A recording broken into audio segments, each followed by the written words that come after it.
got it structured is we'll have 6 questions for the sheriff candidates, 6 questions for the county commissioner candidates. For those that aren't opposed, I'm going to ask you if you would, one at a time, just stand up and introduce yourself. Commissioner number 1. All right, leader. Hey, there, lady.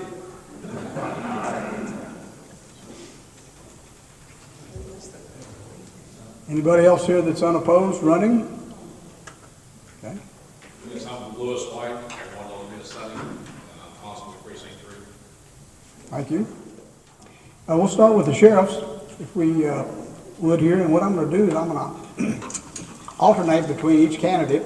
And the first question I'm going to ask is to Mr. Havard. And I'm asking that you take 1 minute, if you would. If you, on some of these questions, if you would need to explain more than 1 minute, we're going to come back to it later. But we want to give everybody a chance to answer, okay, on these questions. So the first question is, why do you want to be sheriff? My name's Colton Havard. I want to be the sheriff. It's been a lifelong goal to be the Newton County Sheriff. I want to enhance our law enforcement services in our county, minimize response times to calls for service, get some more police officers in our schools, and take a proactive stance against combating illegal narcotics and crime suppression in our county. And in turn, that's going to provide a safer environment for our kids and grandkids. Thank you. Good evening, everyone. The reason I'm running for election, first of all, is because I can't get everything done in one term. I am here to help bring Newton County into the 21st century. I'm here because I'm committed to make Newton a better place for all of us. I'm here to make Newton not only better in combating crime, with all the special initiative that I have brought forth since I've been in office, and all the things that we have planned to do. There's been other services, resources that has reached out to me to get here in Newton County since I've been here. I ran for sheriff, first off, to say I want people to look up to Newton instead of looking down. Because one of the things that I heard when I first came to this area, why Newton? And why not Newton? It's time for Newton to get their share of the pie. Let's move forward. I'm here and going to continue to do that. I have the skills and ability and the knowledge to do that. And I'm here to be your sheriff as long as you want me, because I got what it takes. Advanced or master's, and please explain quickly the details of that certification. I hold all of them. And one of the things, on top of that, I hold a special recognition award for achieving those things. You have to have the time and service to get those certificates. You have to have the training to go along with it. Some people might not have the college, but they have the training, in-service training. I have both. I have about, combined, I have over 7,000 hours of training and college hours towards my certificates. It starts off with a basic, goes to intermediate, and then it goes to advanced and master's, and that special recognition award I have. So to keep up with that, those officers who pay attention to that, it helps them out in their training, and in some places like Newton County, you get certificate pay. So it's a win-win scenario for you, and it's something that we recommend that our guys get, and we stay on our folks to get that done. I'm out of time. I'm out of time. Okay, very Where good. you at, Coach? If you'd hand him the microphone and he could come up. What is your current peace officer license that you carry? Thank you, Sherry. So I'm an intermediate peace officer. I've got over 2,000 hours worth of TCOL training. TCOL, the state mandated license, it's a standardized program that they use, and it's based on years of service or college credits or academics. I did not go to college, so I've worked for those hours. Okay, very good. And then the next question again is, knowing that all three of the following categories are important, please rank them as far as you're concerned in order of importance. Arresting violent criminals, communications to and with all Newton County residents, or budget management and staffing. So I think all three of those are very important. If I had to list them, I'd probably say number one, it's our utmost priority to arrest violent criminals and get them off the street. Number two, we will always have an open line of communication with the public. I believe in transparency. And number three, we will always utilize the budget in an efficient and wise manner. And if you tie all three of those together, we will be successful in reducing crime in our county.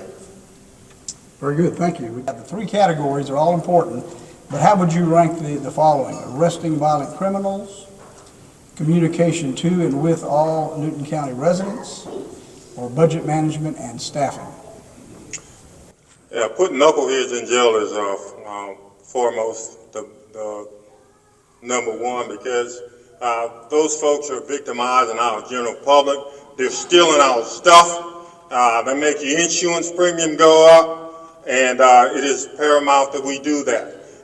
They are very clever, and we always have to stay on our P's and Q's to change with the times to make sure we can sustain good charges on those folks. The next thing, communication to the public. It is essential for communication. That means two ways, out and back. And I know how important it is because I talk to the public all the time and I listen to them. Weekly report that I set up, Facebook, and walking and talking. And it is something that we do to let you know. Is that high or bye? Oh. That's no problem.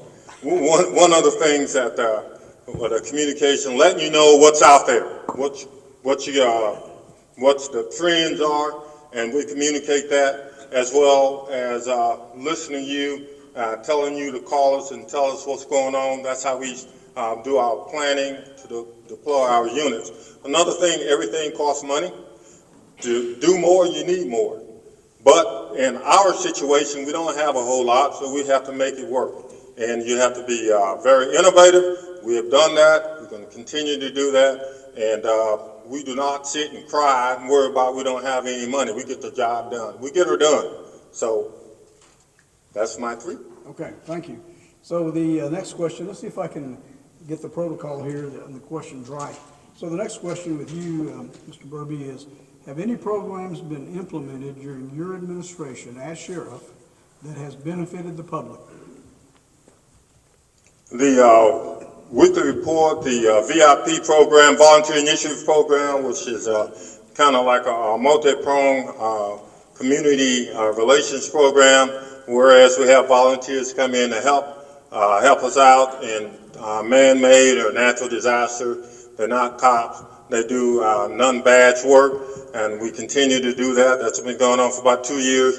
Also, there's been a horse camp, which is a youth initiative that we've had. We've had two, planning on a third one. The first year we took kids who was at risk and did equine therapy with them, and the next year they worked out well, even though adults had fun. And the second year I said, let's work to expand that program, which was last year. We opened it up, we got more kids in and everything, and we also teach them life skills as well as things that is going to make them good citizens. And if we're lucky, we might even get them to look at us, public safety, as a career going forward. Another program I've been involved with, Family Services Program, Southeast Texas, out of Beaumont, a women's shelter, kids shelter.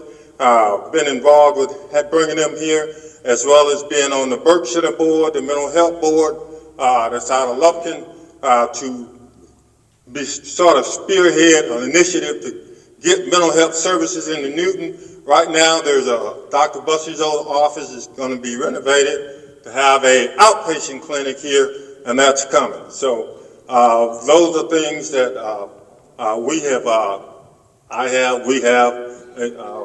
developed since I've been in office. Open door policy, hey, I'm always there.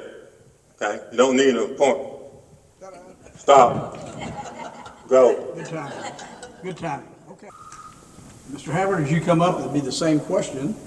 Have any programs been implemented during your administration as constable that has benefited the public? Yes, sir. There's been a community service program. These violators, if somebody gets a ticket, they'll come out and they'll work community service. Because a lot of times if these violators, they get tickets, they don't have the money to pay for it. They're working day people just, like the rest of us. So instead of that ticket going into a warrant status, they can come out and they can actually clean up our county and pick up trash on the side of the road or help out at the dumps and stuff like that. Very good. Okay, the next question is, if elected, what changes do you have planned for the sheriff's office, if any, in 2024? 2025. 2025. That's right. I would like to see. 2025. I would like to see the response time to calls for service. I'd like to see that minimized. I'd like to combat the war on drugs out here in our county. We're never going to win the war on drugs, but we can combat it in our counties. Take a proactive stance, and build solid working relationships with first responder organizations and every other law enforcement organization. In return, the public will be safe. Very good, thank you. Same question, Sheriff. If elected, Okay. what changes do you plan for? Changes I plan is to increase the drug interdiction program we have here in Newton County, working with other agencies like DPS Narcotics. We are going to put a new K9 in service on the end of the month. It'll be K9 Jack. You're going to see information on that. They're currently in training. We had a retired K9 Bruce at the end of the year. Also working on the 3rd annual horse camp. That's going to be this summer. Also, to expand our neighborhood watch program. We already have one in Bonware, and we're going to look to bring that in other communities in Newton County, and to develop a see something, say something initiative, because everyone is talking about that. When they talk to me, they say, just like you say, see something, say something. I even have a band that says that. We're going to be doing that. The SB Senate Bill Grant 22 has been applied for, and that's going to give additional $350,000 towards the salaries, to increase the salaries for the jailers to $40,000 and the deputies to at least $45,000. Using that money to make Newton County Sheriff's Office more attractive, to bring people here who want to work here and to have a livable wage. That is something that we're looking for to get that done, and we hope that in our very near future. Another thing, to redeploy our folks to address the crime here in Newton County. I'm talking about the deployment of the shifts where we can have overlaps with the K9 officer and additional deputy as well. Stop. Thank go. You. Okay. Yes. Here, you can go ahead and keep that. Here's the last question. Are you involved in any other organization, committee, or as a board member within the county other than in the capacity as a peace officer? You may have already addressed that partially. Yeah, partially I addressed that. In the board, on the board for the rural county mental health for the Burke Center, trying to get that done here in Newton County because they pulled out of Jasper County. Now they're here in Newton. Also on the board for the family shelter, family service center. They're building a new building down in Beaumont. I'm on the board for that. Also, I'm working with Catholic charities who want to come here into Newton. I got a meeting set up for them to come and talk about some things. So we're looking forward on that. Another program is a communication program, text warn program. It's about interoperability, connecting the northern area of East Texas with communications by putting towers up. I think there's a $5 million grant for each. That's just 1 minute to go. For each county that's involved. We had one meeting with DETCOG and we're scheduled to get that going. So I got my hands full on that. So I'm looking forward to it. To change things, you have to be at the table to get things done, to represent Newton County in the needs we have here. Very good. Thank you for that. This is the last question for the sheriff's candidates. Are you involved in any other organization, committee, or as a board member within the county other than in the capacity as a peace officer? No, I'm not. I am I did adopt a highway down by where I live to help, pick up trash, keep our community safe, to do my part. So. Very good. Okay. Thank you very much. Appreciate it. Thank you. Okay. Before we go on to the commissioner candidates, we have our Texas State Representative, Mr. Clardy. And would you come up here? You want to come up here and say a word or two before we proceed? Appreciate you being here. Thank you, Paul. I've never been scared of a loaded microphone. So it is great to be here in Newton County. My wife Judy just ran out to grab some things. All the news is fit to print. We'll hand that to you on the way out. But appreciate y'all setting this up. This is really important what y'all do to get folks together in the community, know who's running, know what the issues are, what they're about. For those of you that don't know me, I've been your state rep now for 2 years. Travis Clardy, representing House District 11, which is Rusk, Panola, Nacogdoches, Shelby, Sabine, and Newton counties. We had a great session last time. I'm not going to give a stump speech, but happy to be here with you. If you have questions about state government, what's going on, here to answer them for you. But really excited about the things I see going on in Newton. Frida's over here, a lot of the beautification issues and the efforts that are being made. Judge Cochran in the back. I think Newton's really on the cusp of doing some great things. And I'm proud to do whatever I can do to make that a reality, push forward. I think there's going to be some great economic development, road issues. There's a lot of things that are happening very positive. And that happens because of rooms like this, people like you that care enough about your community to come out and participate, maybe even bring a covered dish. That is the Methodist plan of salvation. If you bring a covered dish, you get in free. So, but it is great to be here with y'all, Paul. I'll turn it back to you. They want to hear your candidates, not me, but thank you. God bless. Well, yes, sir. Oh, Judge?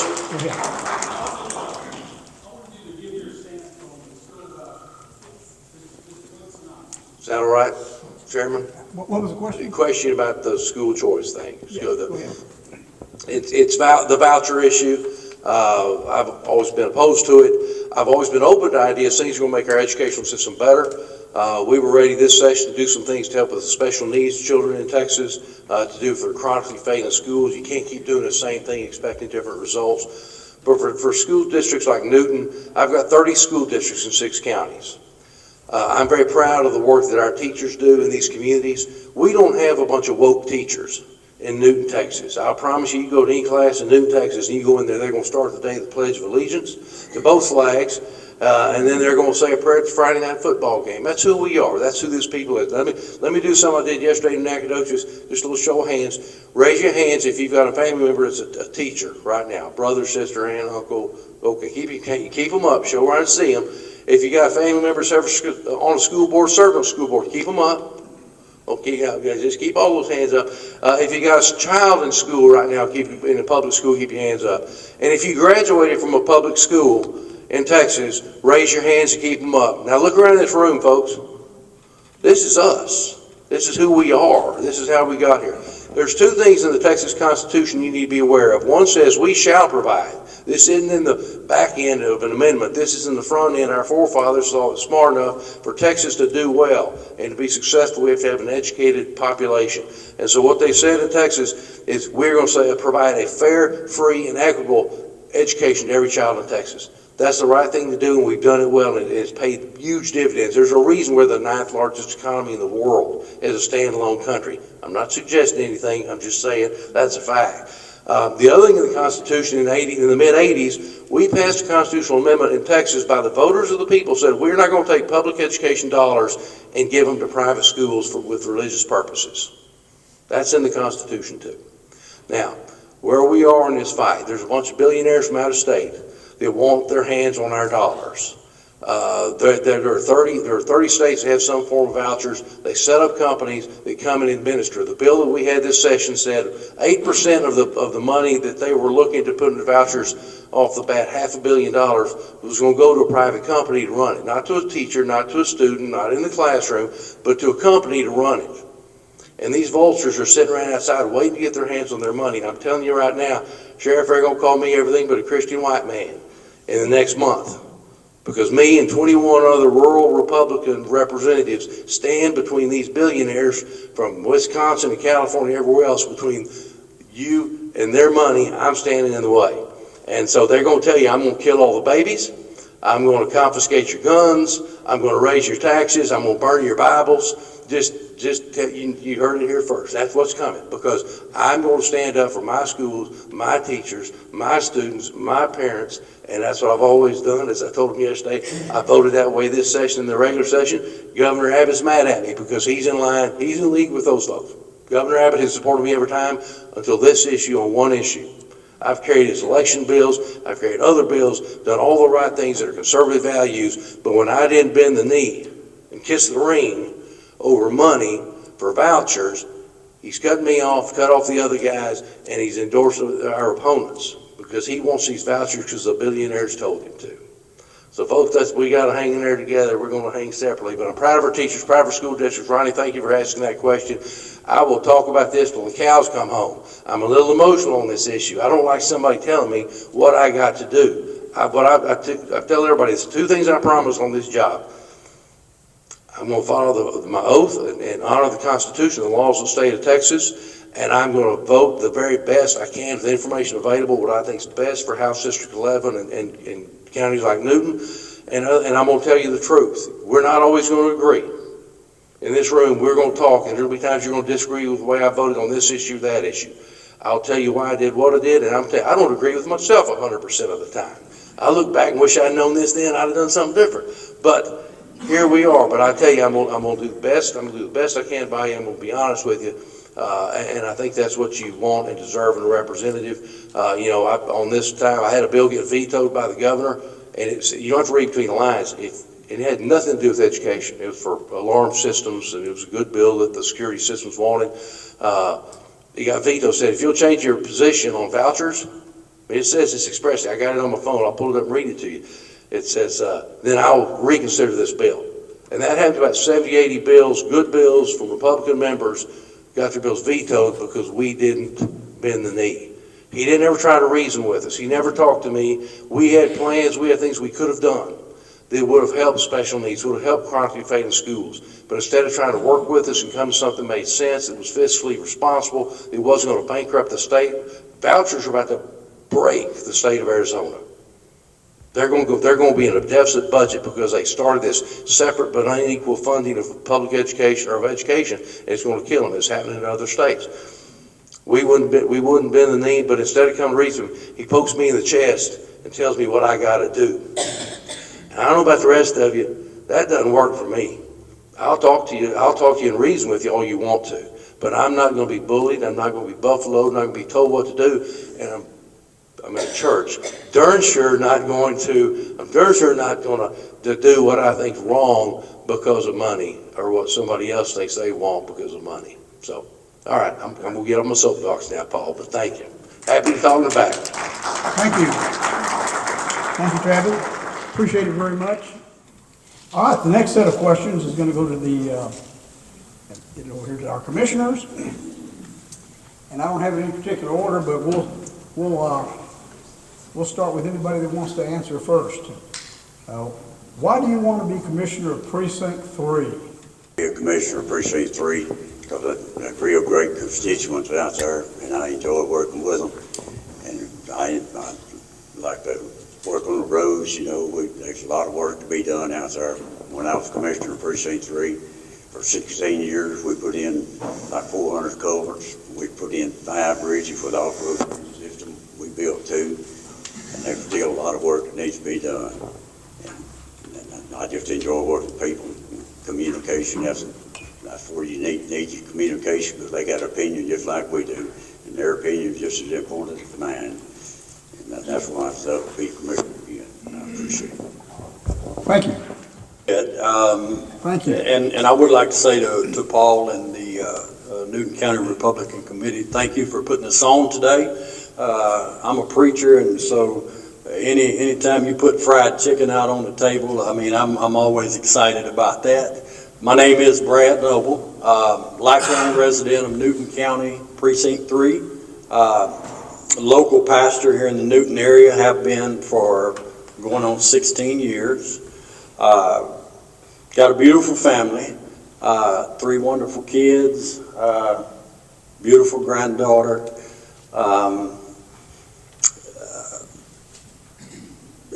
How much time are you going to give me to do this? You got 30 seconds. On introducing myself?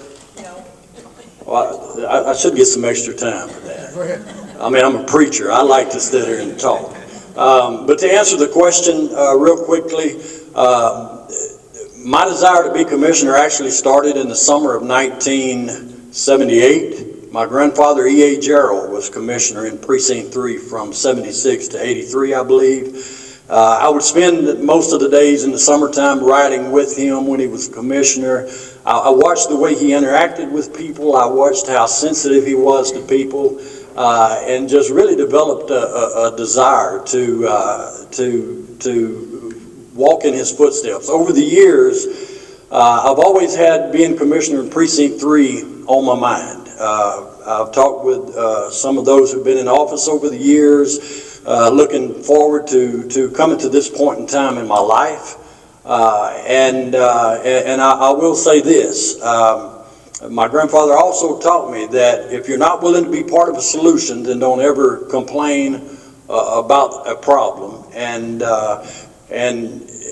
as I've looked, and it's not just on a local level, but it's on a state and a government level too. There seems to be across this old country a lack of trust between people and government, and I would say that even on a local level. So I stand before you today, just an old country boy that puts God first, family second, and the church right behind that, and that won't change. But I would love the opportunity to serve as your commissioner, to bring integrity into that office, to establish a communication with the people. I'm trying to put this in there, with the people that will make you feel proud of Newton County once again. Good afternoon. I'm Jay Gunner. I'm a 5th generation Gunner. Lived here in Precinct 3. I've got children lives in Precinct 3 and grandchildren live down here in Precinct 3. Grew up on Lees Mill Road. We've been down here pretty much all of our lives. And the reason why I want to become a commissioner is a couple of reasons. Main one is I'm 48 years old. I still got a lot of work to do. And being a commissioner, being part of Newton County's economical development where I can and assist in that any way possible. There's a lot of things I see around Newton that we can make a change if we all work together and for the better. Main reason why I want to be commissioner, I'd say, is to finish my career. I've been a member of International Union Operating Engineers Local 450 for 15 years. Like I say, I'm 48, so I'm not here to try to just give one term. I'm here to try to finish out my career, put in several terms. And I feel like as I proceed from one term to the next, given time, that's what it's going to take to make a change. I don't think we can come in here and make a change in one term. I don't believe that. That's pretty much my main goal right there. Hello everybody, my name is Greg Adams. Thank you for having me here. My experience is working with both the Kansas City Southern Union Pacific Railroad across the nation for 20 years has given me first-hand experience in managing large crews and operating various heavy machinery. This work experience has instilled in me a deep understanding of hard work and given me a strong work ethic. While I may not have grown up in this country or this county, meaning I am looking forward to contributing my skills to build a community we can all take pride in. If you're seeking a candidate with practical experience and true commitment to our community, please consider me. Greg Adams, County Commissioner. Thank you. Okay, thank you. Mr. Weeks? Good evening. I'm Jimmy Weeks, and I'm running for Newton County Commissioner. I've been with my wife 35 years, and we have 7 kids raised here, grandkids, and I believe that I'm very qualified to handle this position. I'm currently working for the county, and I know exactly what's going on the roads, culverts, bridges, and I've really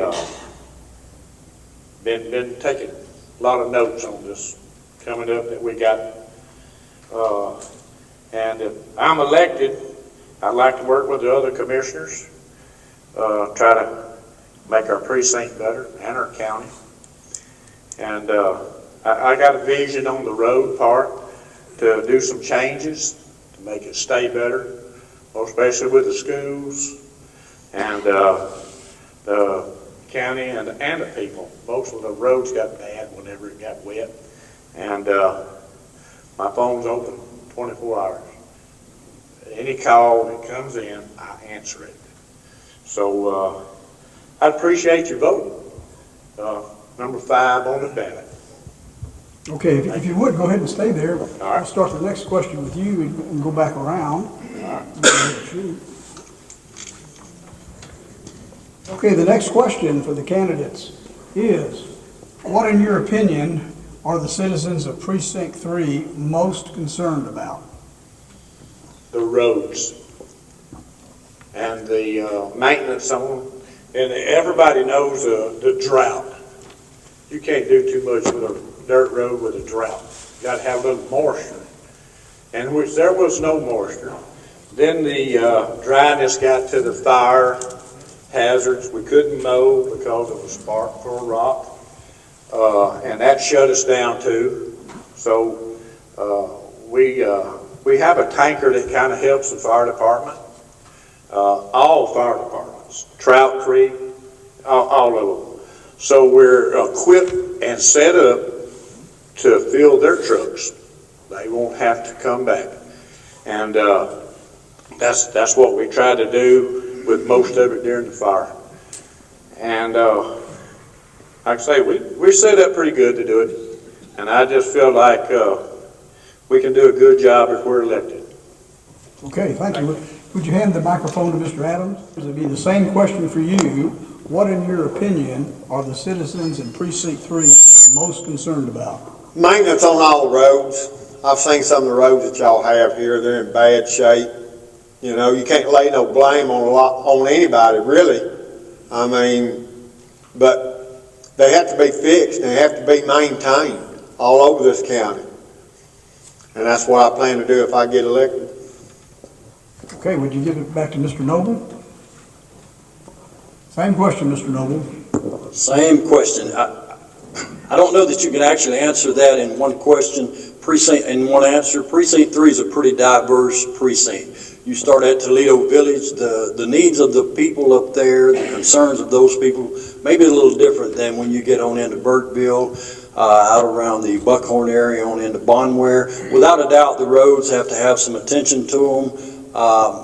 But when you get in the north end of Precinct 3, the people up there, they begin to become a little more concerned about taxes, about financial issues. I would say across the board, an issue that people and voters that I talk to, they also want transparency. They want to know where your dollars are being spent. They want to make sure that your dollars are being spent wisely, that there's fiscal accountability. I think all of those things are valid points. I think all of those things are issues that should be addressed. 30 seconds. And I think when you put someone in office that walks in integrity and has a good established communication with the voters, I think we can fix all of those. Very good. One of the main concerns that's been brought to my attention in Precinct 3 is, and one thing I feel like I can pretty well work with, is equality. A lot of people in Precinct 3, Brad touched on it just a little bit, and there are different needs. And I was told coming into this race that never make a promise. Well, I messed up and I made a promise. And my promise is, if I'm going to work on one road on the north end of the county, of Precinct 3, I'm going to work on that road on the south end of Precinct 3 and all in between. That's one promise that I'm going to make and I'll keep, is there's got to be equality. There's been times on the roads that we lived on, we couldn't get out to go to work without my dad hooking tractors to cars and dragging them through the mud holes and getting the people back into home. This is, I've had issues with my business. Most of you know I'm in the log trucking business. And there's been times I've had to call county officials to come hook to my trucks and get me out to go to work. And one thing I can say is, one road shouldn't be like that when all the other roads are not. So one thing I can promise you is equality on working on the roads. Very good. Okay. Prentice? It's a lot more than just working on the roads. You need good communication with your people.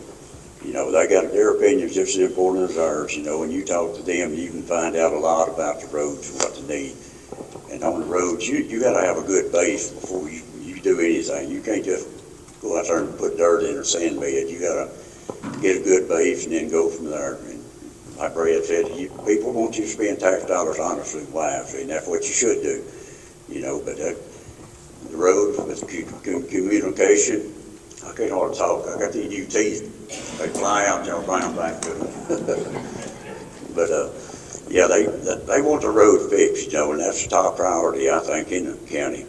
But you get Commissioner's Court, you finally get a lot of feedback from the people out there when you get to Commissioner's Court.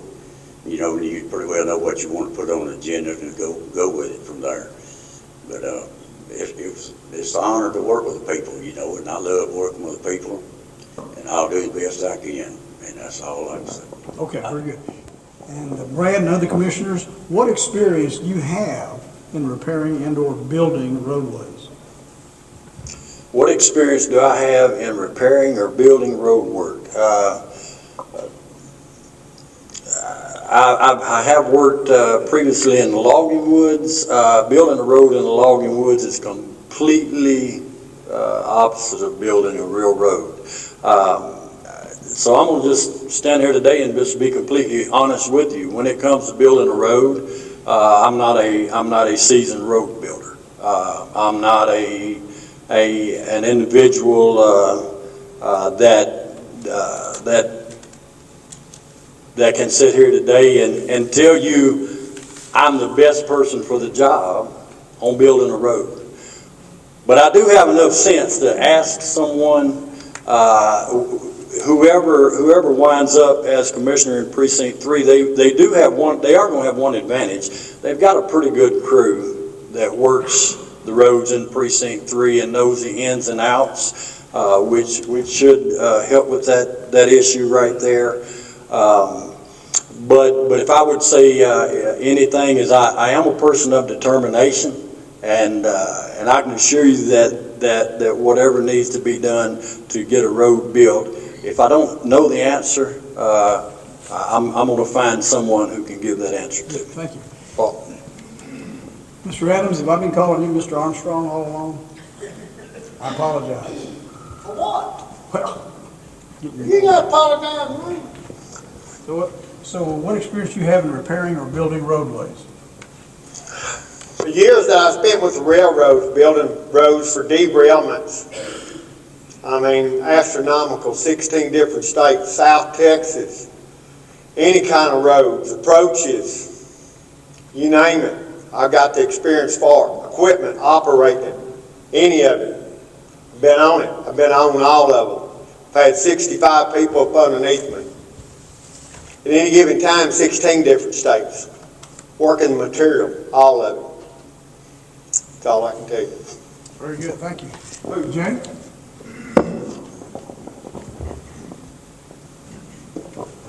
You repeat that question for me? Sure. What experience do you have in repairing and/or building roadways? Experience. That's gonna go back to when I was a kid, like that. Most of y'all know my daddy, you know, he was a dirt hand, 450 hand. And we grew up as kids. He had us a little spot over to the side of the house, and that's where we started playing with the little Hot Wheels, and we built roads and we built towns, and that's where it started at. Well, followed in my daddy's footsteps, and that's what we do for a living.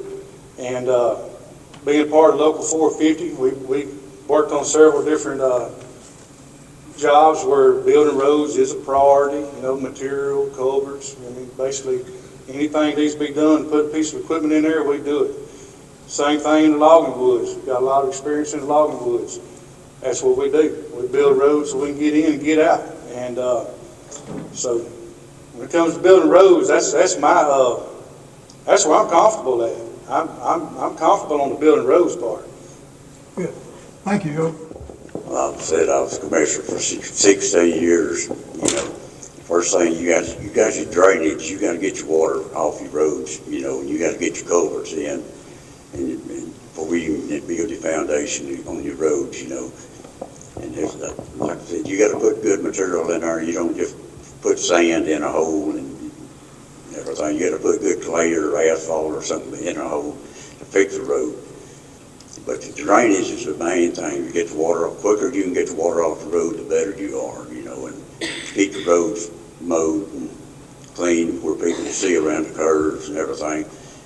And there's a lot of work to it, but like I said, you can talk to your people. You know, they give you a lot of input. If you have a problem on the road, just talk to somebody that lives on that road. They give you some input on it. And I'm willing to listen to anybody. And if I need a question or answer, I'll ask them. I appreciate it. Thank you. Mr. Weeks? Wing ditches running streams don't work. And it just, I've worked 59, 96 road jobs, Silsbee, Livingston, Houston. So I've got a lot of road experience, but prepping is the main thing.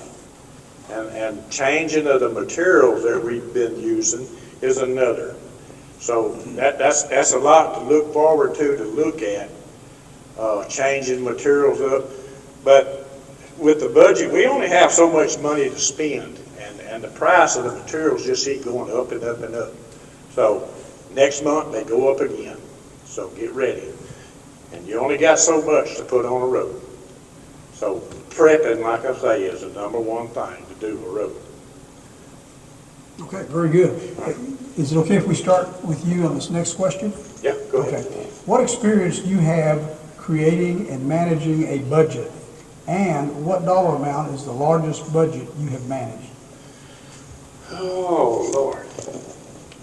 Well, that goes back to, I own log trucks too, and got out of that business whenever the logging industry went down.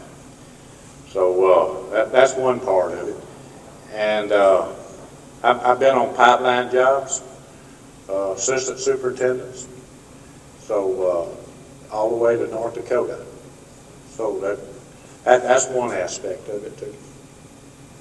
And I've been learning a lot working in Precinct 3 and with the commissioners.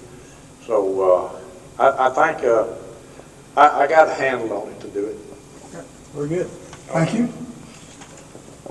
Jay, you want to come on up? Want me to repeat the question? No, I think I'm pretty good. Let's see, working with budgets, I worked out the Goodyear Chemical Plant in Beaumont under Neutron Mechanical through Local 450, and I'd say probably the largest budget on project I had out there was probably around $380,000. It was a huge drainage project. After the big flood, I can't remember which hurricane it was, but anyway, when we had about 5.5, 6 foot of water out there, it was pretty bad. That was one of the big issues, was getting the drainage opened up where any other floods came through, we can get rid of some water quicker. So with that budget there, we come in, and I got through with that budget. I completed it, and I come in about right at $80,000 under budget. So that goes back to log trucking, man. Log trucking is a terrible business. It'll eat your money up. We budget this pretty heavy. We got to watch our money. Last year, I grossed a little over $300,000, and the deal, and a lot of that goes out quick. So you got to budget and plan accordingly. Just because you made a good bit of money this week, you get that breakdown next week, and that motor's $35,000. I just rebuilt one. Got another one fixed to tear apart probably this weekend. So if you don't plan and budget your money accordingly, you're not going to be in business. So I was seated on Burkeville's Board of Trustees there at the school in 2018. At the time, the annual budget was $4.7 million. Annual revenue coming in off the tax base was like $4.65. A lot of things happened since 2018. The school has stayed relatively the same size, with the exception of the attendance dwindling a little bit. Prices have gone up. Y'all know inflation. I'm not telling you anything you don't know. And so over the last couple of years, with the revenue off of our tax base dropping from 4.6 something million down to 3.56 million, with still the overhead that we have, when you begin having a budget and seeing a projected revenue like that, you've got to make some tough decisions. They're not always easy decisions. You've got to look at how you're getting the best bang for your buck, if I could say it like that. So when you begin talking budgets, without a doubt, you've got to look at what you've got coming in. You've got to consider what you've got going out. And then we have to be practical in our thinking and consider ways that we can trim that budget down some. I will say this. Okay. Can I finish this one statement? I will say this. When you begin looking at ways to bring yourself within a fiscally responsible budget, I'm not a person that's for reducing wasteful spending. I'm a person that's for completely eliminating senseless spending. Thank you. I worked, like I said, 16 years with the Newton County budget, and we stay within the budget. We've had all our line items, and as long as you don't go over your line items, they're just there to set a goal for what your bottom line is, As long as you don't go over the bottom line, you're okay. And I always try to spend like 8% at the max each month on my budget, and that left me at 4% at the end of the year. If I got, close, if you had an emergency or something, you just had to do what you had to do. But the next time you can do a different job, bush hogging or something, slow things down that you don't have to buy the road base and everything, and just save the money until the next month. If you go over, you won't have much at the end of the year. You sure don't want to run over at the end of the year. For 16 years, I never had any problem with my budget. I stayed within my goal, and I'll continue to do that. Thank you. Thank you. I got 25, 30 years with budgets for a lot of things. Equipment, owning equipment, trucks, working with the railroads, having to keep in budgets 25 and 25 million. You do the best you can do with what you got, and you try to not go over. And that's all I can tell you. If I have a budget, I'll try to stay within the means of it. That don't mean you're gonna be able to stay in it. You can do your best, that's all you can do. Thank you. Very good, thank you. Okay, 2 more questions.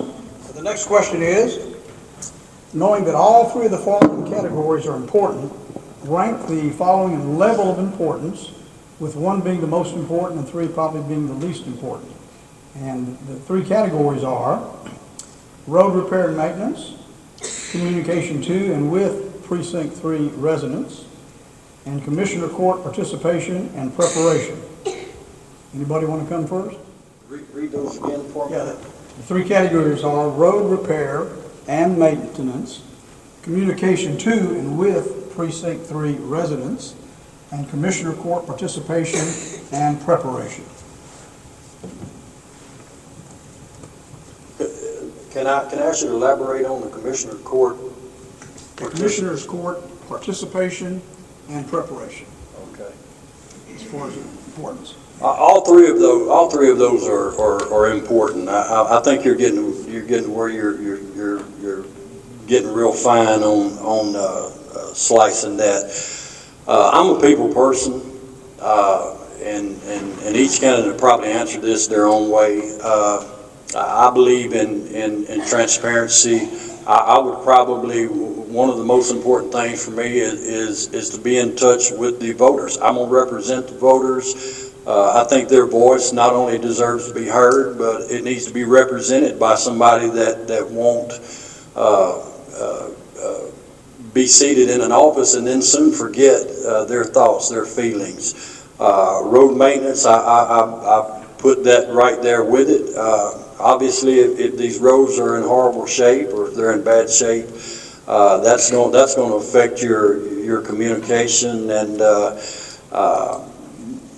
you know, and on the Commissioner's court preparation,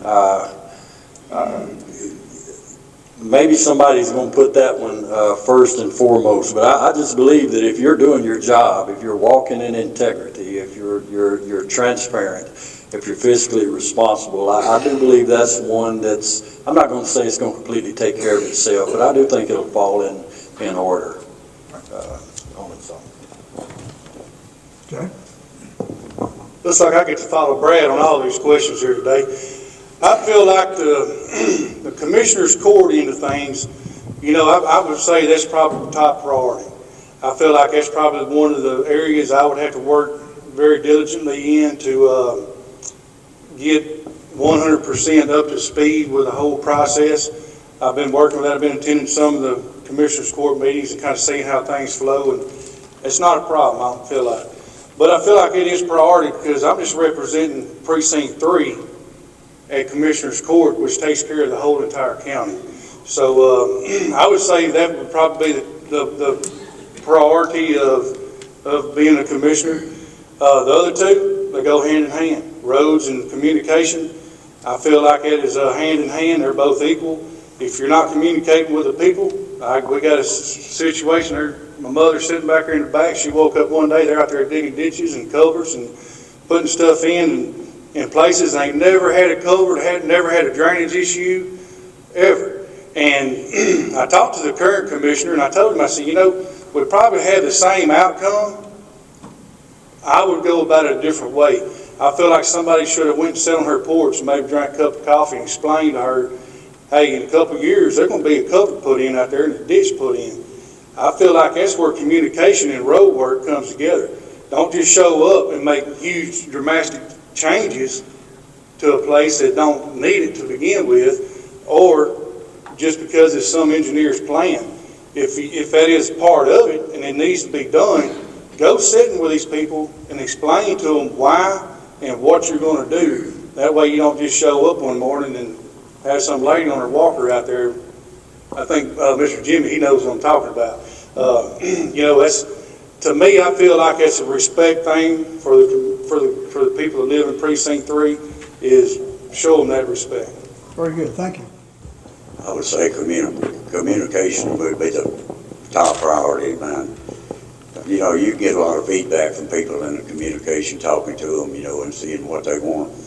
You know, and the roads, you work on the roads, you know, but Communication, I mean, like I said, their opinion is just like yours, you know, and theirs is just as important to them as yours. You get a lot of feedback from them. You go to Commissioner's Court, you know what you want to put on the agenda. You know how you want to work, or what you want to spend your money on, everything. And roads, I mean, but that's really, Commissioner Court's good, but roads, people want the road fixed. I live at the top, right there. I mean, they don't care if the courthouse burns down. They want the road fixed. They don't want your road fixed. They want their road fixed. And that's just the way it is, you know. But I'd put communication first, Commissioner Court, and then the roads. Communication is, like Jay said, that was a problem out there. And I feel like you really need to be notified ahead of time whenever you're going to change something like that.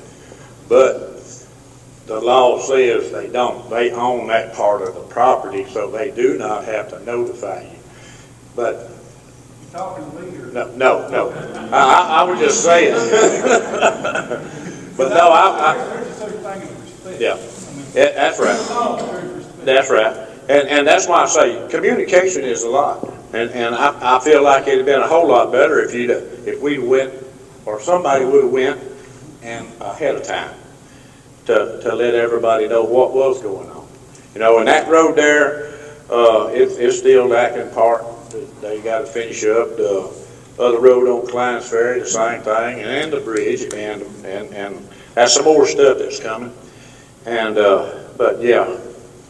Communication has a lot to do with it. And I feel like that's mainly what I like. I like going to the people and talking to them. They call, I come. That's just that simple. But I got to get you to call the office. Facebook, that kind of stirs the pot. But it's a whole lot easier if I come out there and talk to you and you explain to me what your concerns is, and we can work it. But that was my part on that. Okay, very good, thank you. All right. They're all three equal, every one of them. Commissioner's Court, but the only reason why I wanted to go for this job was to help the community and Precinct 3 with their roads. You see so much out there that needs help. It ain't got it. That's the reason why I'm running. Commissioner's Court, yeah, you need to be there. But my first priority is to help the people out. Get the roads done. Help them out. There's some people out there that ain't been helped. Find them. Help them. That's all I have to say. Very good, thank you. Okay, I didn't miss anybody, did I, on that last question? Okay, here's the last question, and you can come up as you wish. The last question is there anything else you would like to share with the folks here? Man, I was going to hope what happened, Brad? I was waiting. Man, I guess the only thing I'd really like to add to and share is first, like to recognize some people that's endorsed my campaign. I've been endorsed by the Sabine Area Labor Council, East Texas Construction, owner Derek Hughes, Foster and Son Logging, C.R. Foster and Bonware, Lorraine Foster with LF Logging, MS Logging, Michael Stivner, and International Union of Operating Engineers, Local 450. I appreciate those endorsements. That means a lot to me. Win or lose, that just having these people endorse my campaign means the world to me personally. Outside of that, one thing I would like to reiterate on and add to, maybe a little bit, but I don't think we touched on it very much, is completing projects on time and contracts. That's one thing that would have to be a priority for Newton County and Precinct 3 or anything I was involved in, is we have got to complete the projects and our contracts on time. That way us as taxpayers ain't paying back money in the future. Okay, you want to go ahead and hand it to whoever else wants to come up? I want to let Brad follow me. Yes, sir. That's going to be hard to do, man. Hard to do. I'd just like to say, once again, thank you to each one of you for having us today. to the other candidates, I want to say this to them. They have been a super great group of men to campaign against. I never thought that I would have laughed with them during this time like we have, but so I'm gonna. It's probably political suicide, but I'm gonna go ahead and tip my hat to those guys today.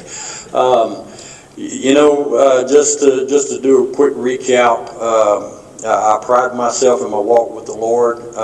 If you're looking for somebody that walks in integrity, if you're looking for somebody that is transparent, if you're looking for somebody that will be sensitive to the voice of each and every citizen in Precinct 3 as well as the county, I think I can check those boxes for you.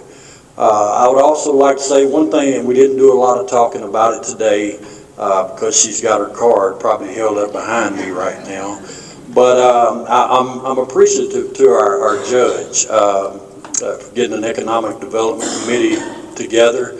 As we all know, Newton County struggles financially. There's not a lot of jobs here. Matter of fact, Deweyville, Newton, Burkeville ISD, probably your three biggest employers in the whole county.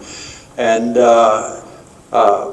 so one thing that, and I don't know that I would be successful at it, but one thing that I would like to, to do my part to do is put some shoes on the ground.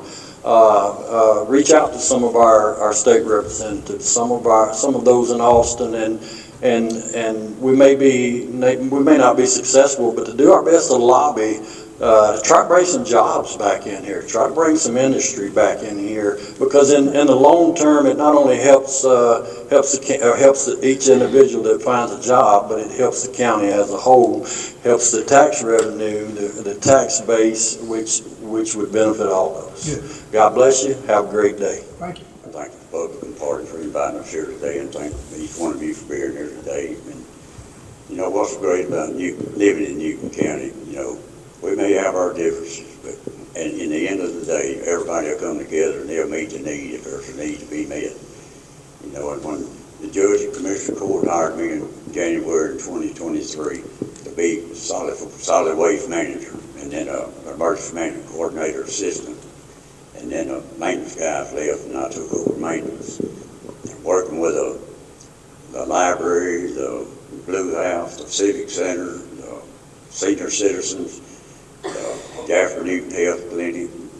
I probably left one of the other ones out. I worked with elected officials all these years, but in these offices here, when they call, they need something, but what's better than that? When you go over and help them, hey, they willing to help you.